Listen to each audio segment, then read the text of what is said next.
Pakiusap ko sa DPWH, huwag po ninyo kayong magtatayo.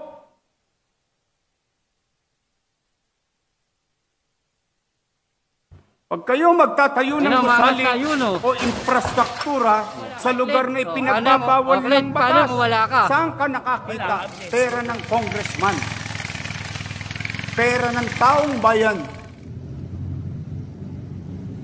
Magpapatayo ng barangay hall sa bangketa. Kala ko ba tagagawa kayo ng batas? Bakit kayo nagtatayo ng barangay hall?